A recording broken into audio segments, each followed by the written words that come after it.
اعوذ باللہ من الشیطان الرجیم، بسم اللہ الرحمن الرحیم۔ دوستو، کیا آپ چاہتے ہیں کہ آپ کی دعا قبول ہو؟ اگر ایسا ہے، اور یقیناً ہر انسان اسی امید سے دعا مانگتا ہے کہ اس کی دعا قبول ہوگی، لیکن مسئلہ یہ ہے کہ ہماری دعائیں قبول نہیں ہو رہیں۔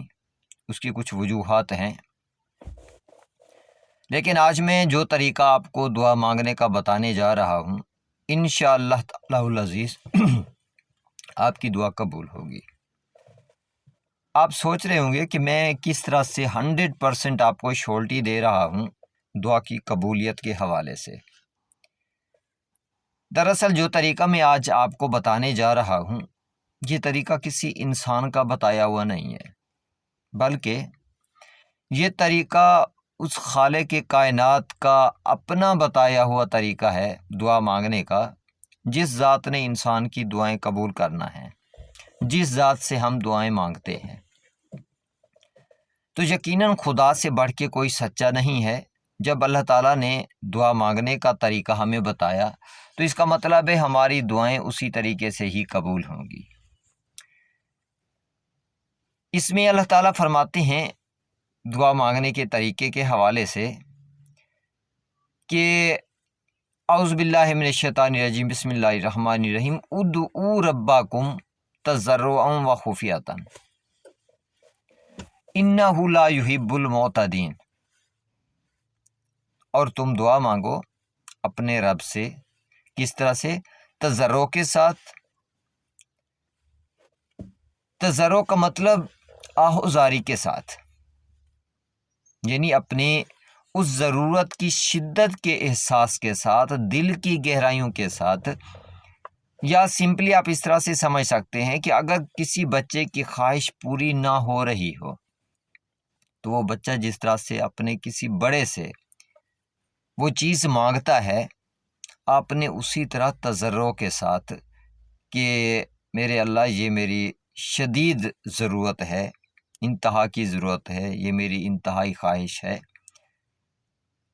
اس حوالے سے آپ اللہ تعالیٰ سے دعا مانگیں۔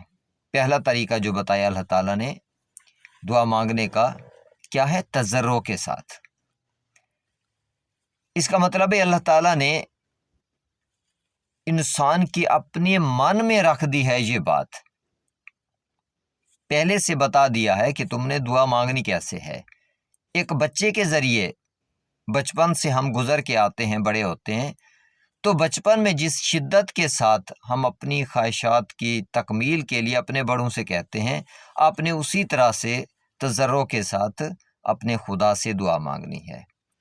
یا پھر بڑے بھی ہیں تو جب انتہا کی ضرورت ہوتی ہے، کسی اور انسان سے، کسی اور بڑی شخصیت کے ساتھ کے پاس آپ جا کے اپنی ضرورت کی تکمیل کے لیے ریکویسٹ کرتے ہو، جو انداز ہوتا ہے آپ کا اپنی انتہا کی ضرورت اس کے سامنے رکھتے ہوئے تضرع کے ساتھ آپ مانگتے ہیں، اللہ تعالیٰ فرماتے ہیں کہ تم اپنے رب سے تضرع کے ساتھ دعا مانگو۔ دوسری چیز کیا بتائی؟ وخفیۃً۔ دعا مانگنی کیسے ہے؟ خفیہ طریقے سے۔ ہم کیسے دعا مانگتے ہیں؟ سپیکر منہ پہ رکھا،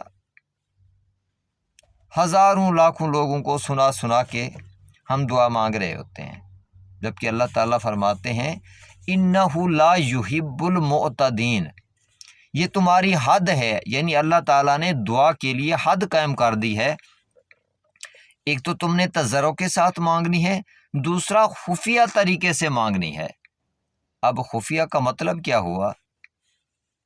کہ اللہ تعالیٰ کو اپنے بندے کی عزت نفس بھی اتنی پیاری ہے کہ وہ ذات نہیں چاہتی کہ اس کے بندے کی کوئی کمزوری یا کوئی ضرورت کسی اور انسان کے سامنے جائے، کسی انسان کی حاجت کسی اور بندے کے سامنے جائے۔ یعنی اس ذات کو انسان اتنا پیارا ہے، انسان کی عزت نفس اتنی پیاری ہے کہ وہ ذات نہیں چاہتی کہ اپنی ضرورت کا اظہار یہ انسان تضرع کے ساتھ کسی اور انسان کے سامنے کرے۔ مسئلہ یہی ہے کہ ہم نے اپنے خدا کو پہچانا نہیں ہے، ادروائز ہمیں کسی دوسرے انسان کے سامنے خدا کی قسم ہاتھ پھیلانے کی ضرورت نہیں تھی، کسی اور انسان سے مانگنے کی ضرورت ہی نہ تھی اگر ہم اپنے خدا کو پہچان لیتے۔ دعا مانگنی تھی خفیہ طریقے سے، ہم نے کیا کیا؟ سپیکر لگا لیے دعا کے لیے، جبکہ اللہ تعالیٰ نے فرمایا ہے کہ تمہاری حد ہے کہ تم نے خفیہ اور تضرع کے ساتھ دعا مانگنی ہے۔ اگر تم نے اس حد کو تجاوز کیا تو انہو وہ ذات لا یحب محبوب نہیں رکھتی المعتدین اس حد سے تجاوز کرنے والوں کو۔ یہی وجہ ہے کہ ہماری دعائیں قبول نہیں ہوتی، ہمارے طریقے غلط ہیں۔ ہم پہلے لوگوں کو بتاتے ہیں، کسی شخصیت کو بلا لیتے ہیں کہ ہمارے لیے دعا کرا دیجئے گا، جبکہ یہ خدا اور بندے کا اپنا آپس میں رشتہ ہے۔ آپ اگر اپنے کسی والد سے، کسی بزرگ سے کوئی چیز مانگنا چاہتے ہیں، کیا آپ پہلے جا کے 10 لوگوں کو بلا کے لے آئیں گے اور ان سے اعلان کروائیں گے کہ میں اپنے والد سے یا کسی بزرگ سے یہ چیز مانگنا چاہتا ہوں؟ اخلاقی بنیادوں پہ بھی انسان اس کو برا سمجھتا ہے۔ تو جو طریقے ہمارے اندر رائج ہیں دعا مانگنے کے، وہ بہرحال خدا کے نزدیک ناپسندیدہ ہیں۔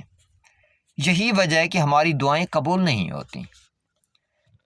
اس کے ساتھ ساتھ اللہ تعالیٰ نے کچھ شرائط رکھی ہیں۔ پہلی شرط اس ذات نے کیا رکھی دعا کے قبول ہونے کے حوالے سے، اور دعا مانگنے والے کے لیے جو پہلی شرط ہے وہ ذات فرماتی ہے وَلَا تُفْسِدُوا فِي الْأَرْضِ بَعْدَ إِصْلَاحِهَا، کہ میں نے تو سب کو غرق کر دیا تھا، زمین پہ میں نے اصلاح قائم کر دی ہے، لیکن تم نے فساد نہیں پھیلانا زمین پہ۔ شرط کیا رکھی؟ اگر تم فسادی ہو تو پھر تمہاری دعا قبول نہیں ہوگی۔ اگر تم فساد نہیں پھیلاؤ گے تو وہ ذات کہتی ہے 100% شورٹی ہے تمہارے لیے کہ تمہاری دعا قبول ہوگی۔ اب سوسائٹی میں آپ اپنے کردار پہ نظر رکھیں، کیا آپ کی وجہ سے کوئی فساد تو نہیں پھیلتا؟ کیا آپ کی زبان کسی ایسی چیز میں انوالو تو نہیں ہے کہ جس کی وجہ سے فساد پھیلا ہو؟ فساد کی مین شکل جو ہے آپ جانتے ہیں کیا ہے؟ فرقہ واریت بھی ہے۔ تو فرقہ واریت اگر آپ پھیلاتے ہیں تو جان لیں کہ آپ کی دعا کو اللہ تعالیٰ نے رد کرنا ہے۔ اگر آپ کسی یعنی فرقے پہ ہیں، اس کو سپورٹ کرتے ہیں، فساد کو سپورٹ کرتے ہیں، پھر یہ خدا کی راہ والا طریقہ نہیں ہے، خدا کا بتایا ہوا طریقہ نہیں ہے دعا مانگنے کا۔ یعنی ساتھ شرط رکھی ہے اللہ تعالیٰ نے، اگر آپ کی ذات سے فساد پھیلتا ہے، اگر آپ کی ذات سے کسی کو نقصان پہنچتا ہے تو سمجھ لو آپ کی دعا قبول ہونے والی نہیں ہے۔ اس کے بعد اس ذات نے فرمایا وَادْعُوهُ، اور اپنے رب سے دعا مانگو خوفاً و طمعاً۔ دو اہم ترین چیزیں، کس طرح سے؟ خوف کے ساتھ اور طمع کے ساتھ۔ خوف کے ساتھ کیوں؟ پہلی چیز تو یہ ہے، کامن سینس کی بات ہے کہ جب آپ اپنے سے بہت زیادہ ڈفرینس والے عہدے رکھنے والے کسی بندے سے بھی جا کے مانگتے ہیں، سپوز آپ گورنمنٹ کے کسی ادارے میں درجہ چہاروں میں ہیں، آپ کو موقع ملتا ہے بہت ہائر اتھارٹی سے، صدر سے جا کے کچھ مانگنے کا، تو آپ کے من میں ایک خوف ہوتا ہے۔ جبکہ خدا کی ذات کے ساتھ تو انسان کا کوئی میچ ہے ہی نہیں۔ حالانکہ جو صدر ہے، پرائم منسٹر ہے، وہ بھی آپ کے جیسا ہی انسان ہے، آپ لوگوں کا میچ ہے۔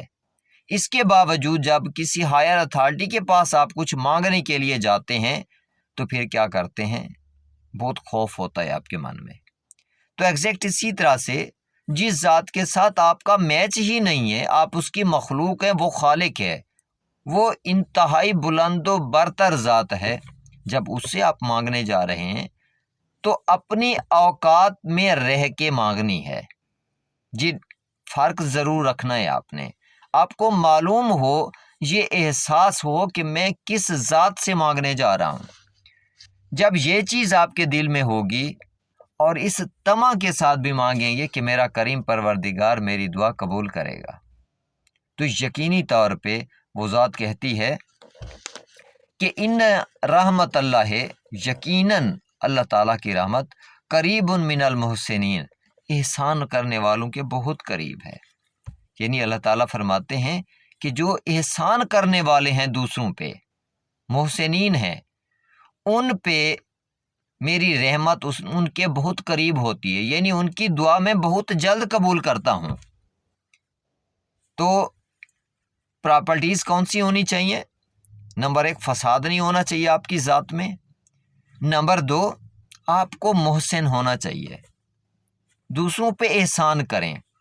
فرض کیا احسان کی سب سے بڑی صفت اس ذات نے کیا بتائی ہے کہ اپنے والدین پہ احسان کرو۔ جب والدین پہ احسان کی بات ہے تو آپ کا اپنے والدین کے ساتھ رویہ کس لیول کا ہونا چاہیے اگر آپ چاہتے ہیں کہ آپ کی دعا قبول ہو؟ والدین کے ساتھ رویہ کون سا؟ احسان کا، بدلے والا نہیں، کیونکہ جب ان ہستیوں نے آپ کو پالا تھا، ماں نے آپ کو جنم دیا، کتنی اذیت کے ساتھ پالا، کتنی تکلیف اٹھائی ان ہستیوں نے آپ کو پروان چڑھانے میں بھی۔ ہم جب چھوٹے ہوتے ہیں انسان، ایک بچے کی صفائی کا خیال کرنا بھی کتنا مشکل ہوتا ہے، تو آپ سوچ لیں اگر والدین بہت ضعیف ہو جاتے ہیں، ان کی صفائی کا آپ کو خیال کرنا پڑتا ہے، تو یہ آپ نے بدلہ چکایا ہے، احسان نہیں کیا۔ جبکہ اللہ تعالیٰ فرماتے ہیں کہ میں احسان کرنے والوں کو پسند کرتا ہوں، اور ہمیں حکم ہے کہ والدین پہ احسان کریں، یعنی اس لیول سے بھی ہائر لیول پہ جا کے ہم نے اپنے والدین کے ساتھ رویہ رکھنا ہے جو بچپن میں انہوں نے ہمیں پیار اور شفقت کا دیا۔ اگر یہ صفات ہیں، سپوز آپ کو کوئی گالی دیتا ہے، آپ اس پہ احسان کریں، آپ گالی نہ دیں۔ جب اس لیول پہ آپ ہیں، اگر کوئی آپ کے ساتھ ظلم کرتا ہے، آپ احسان کریں، اس پہ ظلم نہ کریں۔ کس کے لیے؟ اپنے خدا کی رضا کے لیے، کہ اللہ تعالیٰ جو ہیں وہ احسان کرنے والوں کو پسند فرماتے ہیں۔ اگر آپ کی ذات اس لیول پہ ہے تو سمجھ لیں آپ کے منہ سے نکلی ہوئی ہر دعا اس ذات نے قبول کرنی ہے۔ تو یہ وہ طریقہ ہے جو اللہ تعالیٰ نے ہمیں بتایا ہے۔ جب اس ذات نے بتایا ہے تو جب ہم اس طریقے سے دعا مانگیں گے تو 100% آپ کو میں شورٹی دیتا ہوں اس ذات سے کوئی بڑا سچا نہیں ہے، تو آپ کی دعا قبول ہوگی۔